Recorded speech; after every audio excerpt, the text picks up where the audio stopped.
Welcome to another episode of Fill in the Blank Podcast. I'm here with Skylar George and my buddy Jose Robles. That's right. Do you guys know what we're talking about today? Talking about some pot.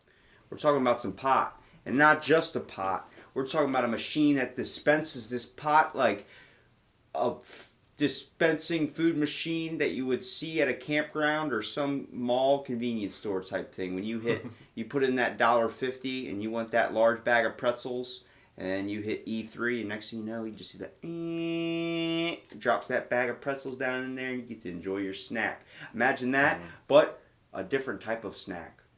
A Scooby snack. Yes, I'm talking about the stoner mix known as the Mary Jane. What are your thoughts on a marijuana vending machine? What are your first problems that come to mind? Well, go ahead. All right.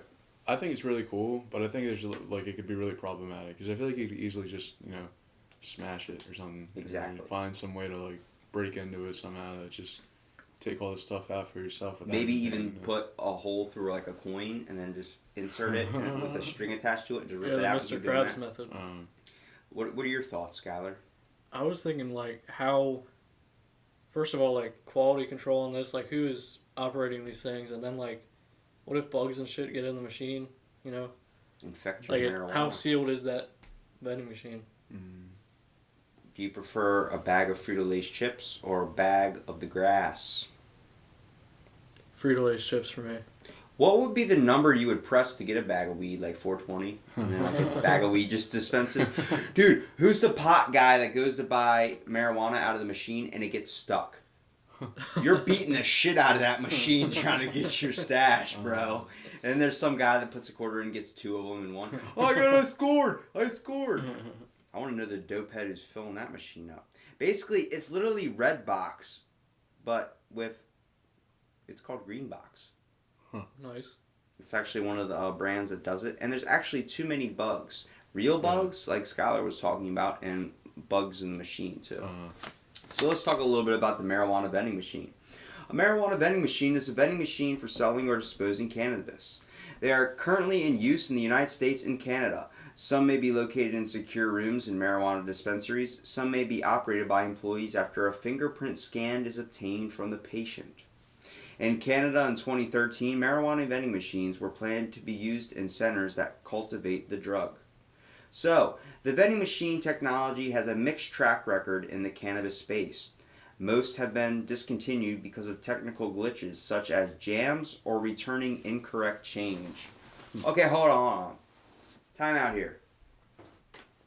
One of the big bugs or problems is the fact that correct change is a problem for you getting a bag of pot. Well, I mean, I understand, you give it $20 for a gram and the guy shorts you on a gram and you're like, where's the rest of my money? You don't see your drug dealer pulling out, oh, you want change? Here, and pulls out a coin purse and starts giving you back stuff. They don't have a credit card swiper. That'll be $2.95. Excuse me? Where'd you get the credit card machine? No, but the problem with the marijuana vending machine, instead of not getting your pot, it's you didn't get the correct amount of change. Or there's a jam. Oh my God, like I keep saying, imagine how pissed you are going to be if this happens. You're thinking you're getting your ounce, but no, you just got a whole bunch of disappointment. Yeah, you got a bag of disappointment to look forward to. But you know what sucks is if they're putting marijuana in vending machines, how far until we put something different in vending machines? I saw on the news one time, over in Japan where they're in all that freaky shit, they put underwear, used underwear in vending machines. Used underwear in a vending machine? Yeah, so they put up a picture of whose it is. And then you sniff it. Yeah, it comes sealed. That is disgusting. That sounds like something that should be out of the freaking, that one shop. Red Light District, yeah. That's the shit that they're into out in Japan, apparently. Sniffing panties. What about sniffing cocaine? Can you imagine putting cocaine in that machine? Sure. It just falls, and then the bag hits the thing, and when you go to push it out, there's just white shit all over. You have to start sniffing the inside of the machine. What about people trying to rob the dispensing machine? Well, actually, like you said, they're out in secure areas, in dispensaries already and stuff like that. So I feel like there's going to be so they're not added security outside a gas station or in a mall or whatever. Yeah, but you gotta have a security guard at all hours. Like if you have a mall that's open like I mean, it's the same as insane like a hours. dispensary. It's not going to have a guy standing there 24 hours. It's literally If like it's inside a dispensary, it makes a lot more sense. it looks a Yeah. lot more like the self. Some of them look a lot more like this, like literally like a red box. Like you have your choice, and then it's all locked inside. So they probably have a camera too, like an Yeah, ATM. for sure. Imagine getting this put on the boardwalk where we are. That wouldn't insane. happen for sure. Not for a We're while. about to have enough dispensaries in Ocean City. Oh my goodness. The goal was convenience, software updates, which were underdeveloped, that are necessary to deliver speed of transaction. The machine would be slow with processing methods, which was the reason why people were getting upset or ornery over the fact that their pot was not dispensing fast enough. Excuse me, you don't have to go to a shady dealer, go to his house. You know, we all, I think, have experienced a little car trip with the shady person. Where are we going? Hey, sit down, just be cool, man. It's like, okay, shit, you know? And then you get there, and it's always a weird transaction. Like, thanks, man. Well, you know, can you drop me off back at my house? Or I'm going to go now. It's like, oh, you don't want to sit and smoke this with me? It's like, I want to smoke the thing I just bought from you. Thanks, man.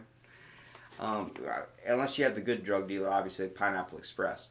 Well, best increase in consumption of both food and pot good business for local malls. So a lot of the mall people that own food stands in the mall, let's say Sizzlin' Walk in Salisbury, the Chinese restaurant that serves that $5, you get as much Chinese food as you want. Their prices went up because of the people that were buying pot from the machine. They go out smoking in their car, come right back in.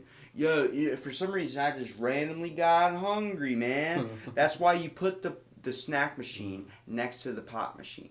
Because on your way smoking the pot, you have to come back and get a bag of Skittles. Or a couple bags. You don't just stop at one Skittle.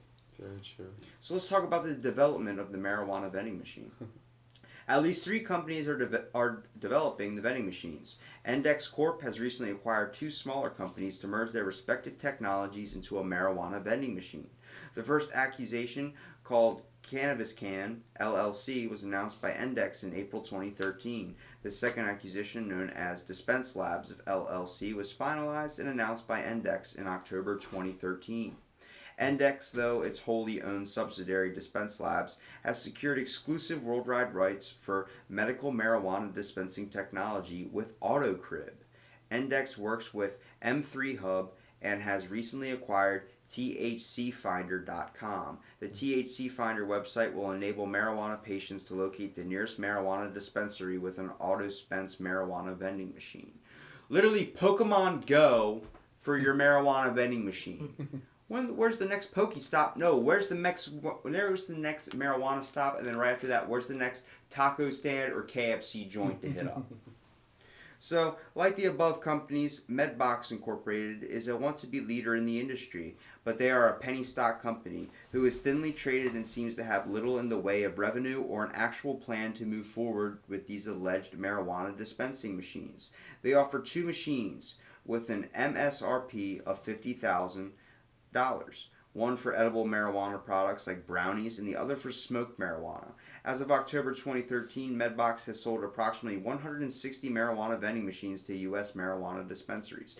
What would you prefer, getting a bag of weed out of a machine or getting a brownie? I feel like I personally would prefer like a brownie or something because that's what I'm used to in the vending machine. I feel like I'd want to get like my pot from like a dispensary.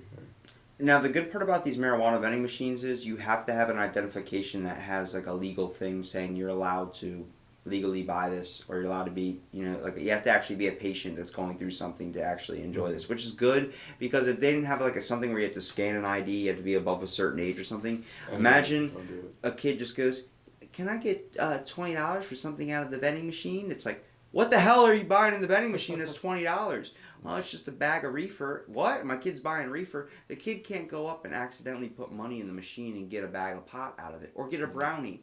Like the same reason why you couldn't mix a pot brownie into the regular snack machine and call it like a pot name. Obviously, it's pot, but if a kid accidentally gets it, there's a problem there. So it's cool that they have a whole separate machine for this if they're even going to try it out. Yeah. Now, the problem with this a big thing was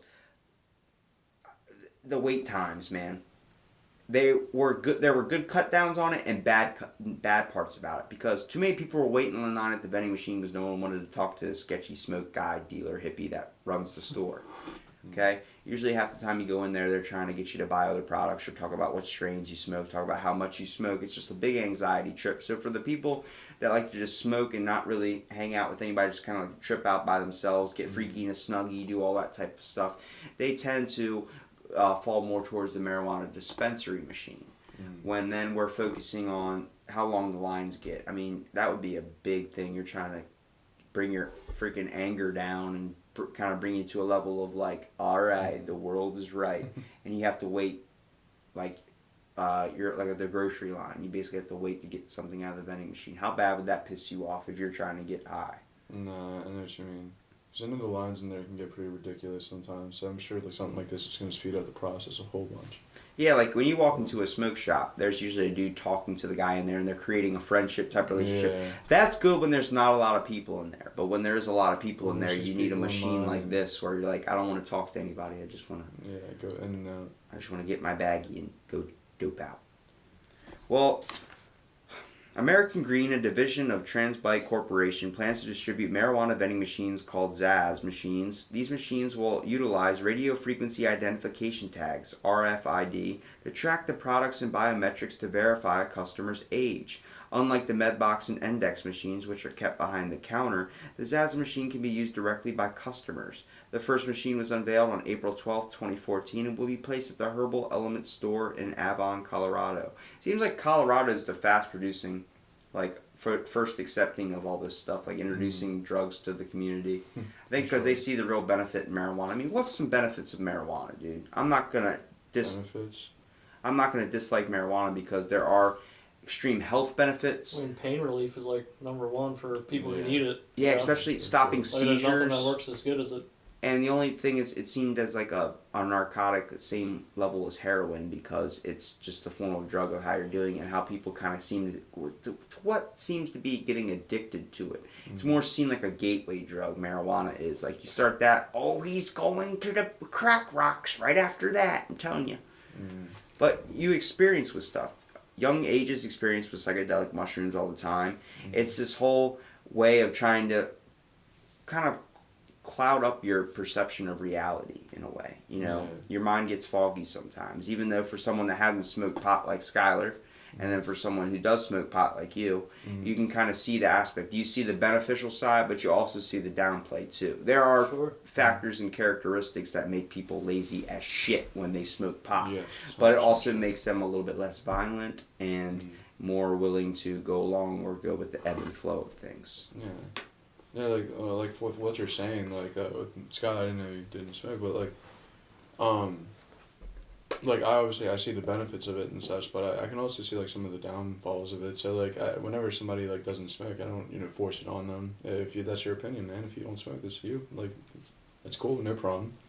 Like so, I mean I just think it's everyone's got their own thing on it, you know. Yeah, it means I don't smoke, but like when it comes to like I have smoked, but when the factors come into when you start forcing something upon somebody, it becomes disliking to them. Yeah. And like just because he has no problem with it, even though he doesn't do it. Yeah. I have no problem with it, even though I don't do it. It's the whole aspect of whatever gets you through the day. You know what I mean? If it doesn't bother you and it's not affecting you, just because you don't advocate towards it means you don't advocate for it. I mean, I see 100% benefit in medical usage for it 100% of the way. I do think it makes some people lazy as shit, but at least they're inside playing Xbox and drinking gallons of Mountain Dew and eating Domino's pizza than going out and doing something dangerous. So you know what I mean? And driving drunk. Yeah, there definitely should be some things like driving while under the influence is definitely a big risk with marijuana vending machines. That was actually a statistic. People would get the marijuana and they wouldn't wait to get home to smoke it. They'd smoke it right there. Yeah, and then next thing you know, it's a big problem. Yeah. But, I mean, the whole aspect, like, there's a supreme benefit with this, first of all. In 2019, a cannabis vending machine was installed in Athena, Greece for love of the THC CBD cannabis products. CBD, first of all, that's becoming a big thing too. It's another thing you can buy in the marijuana vending machines. Not just THC chemicals, but CBD. Why is CBD legal more than pot is? Is it because CBD isn't the like intoxicating effect THC is. CBD is more like the relaxing part of it. It's like it's what makes your body feels good. What makes you kind of like relaxed and like less on edge, I guess. THC is what makes you like get you that head high. What makes you stupid. What makes you like really hungry. it makes you creative? First of all, Yeah, just stuff. I'm pretty like that. sure most rock songs and funny cartoons that I watch at 2 o'clock in the morning have started on a All pot of trip. them. I'm Michael sure Phelps wasn't eating Frosted Flakes at 2 o'clock in the morning and was not stoned out of his mind. So the potential to reduce excessive customer wait times is a good factor of it too, and there's a huge time in customer wait times increasing for the vending machine line, and also time consuming in maintenance and restock. It seems like it's very hard to have someone regulate, like you can't have the Pepsi guy that comes in filling up all the Pepsi machines and stuff. There's a marijuana guy that comes up and stocks the machines with marijuana. It's mostly the fault of the dispensary that buys the vending machine. The vendors don't keep it stocked. It's not a self-producing company. Yeah. They sell you the machine, and then the dispensary that's supply next it. to it has to keep filling it up. So it's hard, they said, for the employee that works there to constantly fill up the machine, because sometimes in one day that machine will need to be restocked like 3 different Yeah, I times. know. Doesn't that introduce the whole aspect of maybe you might be running your business in a bad social way if everyone's going to the vending machine outside? I don't think so. A lot of people just don't want to interact with people. They just want to get on with their day. Most It's of happening today, man. it's a lot quicker just to go to the machine than spend, like you were saying, 20 minutes talking to the dude about whatever the hell. You just get it and go. Yeah, I mean, what's going on now? Like, we see the self-serve machines everywhere. McDonald's is getting them. Yeah, I was gonna say, especially like at McDonald's and like Rofo even has them now. Gas. I mean, you don't even have to go Yeah. inside to talk to the person anymore. It seems No. like we're eliminating human communication all in general. It just seems easier when you walk into Wawa and type up what you want and get them to fix it for you. Yeah. It kind of sucks, but I mean, it's also convenient too if you're in a Yeah. hurry or don't feel like really It chatting up with definitely has its anybody. place. Some people will prefer, the interaction. Yeah. Well, another problem with marijuana vending machines is there was always new competition around the corner, which was a weird aspect because all these companies seemed like they wanted to be the number one top selling producing company of marijuana. They wanted to make it theirs, much like Amazon basically eliminated bookstores. Amazon's got it's the king of the marketplace right now. Yeah, so they're like these certain companies like Greenbox and all these types of things. They're trying to become the main monopoly in the situation and really try and focus down on the marijuana. I feel like that's really hard with that situation though, just because it's a growing business. There's gonna be plenty more businesses, in a year after you start your idea. Yeah, well, it's the whole idea. It's like someone had an idea, and then one person started producing it, then another company came up. You see that as competition. Yeah. You're trying to be the best in the business. So you're going to do everything you possibly can. Maybe even tamper the other person's vending machine. Yeah, exactly. Just innovation, just making it better and better each time. So, what are your guys' thoughts on a marijuana vending machine? Jose? I think it's pretty cool. I think, I mean, something I had a question on though, where are they? Like, is it only in medical states or is it in recreational states? Mostly just medical states at the Medical moment. states, I got you. Just So places that you're it's legal. Like we can't have it we can't have it here. Obviously, Yeah. any place that really isn't open to it because the dispensary has to buy it, Yeah. and if the dispensary's having already a tough time trying to get business on their own, they're not going to spend $150,000 or $50,000 to, first of all, buy a machine that dispenses this type of stuff, and then stock it. every Yeah. day. Yeah. So, I mean, any other things you can think of? Not really. Honestly, I can just. Would you prefer Maybe. going to this rather than a person, or do you prefer the communication aspect? I prefer communication. Is that just because you have a friend click kind of with the people that More you do? so, kind of. Also, kind of just because I want to know about what I'm smoking too. Yeah. I want to be more I want to know more than just what's on the label. I want to know oh yeah, this does this, this, and this. This is gonna do that to you. This is gonna do this. Yeah, Wikipedia only goes so far. Uh, Skylar, what about you, man? What are your thoughts? It's pretty cool, I guess. I mean, it seems like pretty regulated, so it's, safe and whatever. People off the street just can't walk up and buy some stuff. You have to have your card, and it seems like a good idea. I think there's some faults when it comes to tampering with the machine, obviously. I'm going to be the idiot, first of all. When a bag of chips gets stuck in the machine, I'm the first one to start beating the living hell out of that machine, trying to tip it back over. How long until someone just breaks in and tries to steal all the product? Oh, I mean, that's any store, dispensaries lock their doors too, Yeah. if they're inside the dispensary. yeah. And the other thing is, if it gets clogged, an employee's right there, he's going to come I'm gonna fix chuck a car. brick of You don't have to cocaine break through the your window. glass to get your shit. Well, I mean, it's definitely a cool benefit. I definitely see like it being produced later down the road. I wouldn't not see like how we have soda machines. I could see a marijuana machine lined up right beside it. Sure. To be honest with you, further down the road, I think it's gonna probably take off, or it might just stop. You don't know. Really, at this point, it's at a level ground where it can go up or down. But I see it like in popular areas, it could actually increase the revenue because of all the people that can just get in and get out. You don't have to wait in line. You just get what you want and get out. I mean, a lot more people will just file in and get their stuff instead of waiting in line. Yeah. Very true. Redbox, I mean, they got it narrowed down, so why can't there be a green box? Well, thanks everybody for listening to this episode of Fill in the Blank, and if you want to look up the marijuana vending machine, they're actually pretty cool, and they have a cool design on it. It's like something you would see like in Grand Theft Auto game or something, like when they have the chicken called Uncle Pete's or something. Thanks for listening to this episode. Stay tuned for our next episode.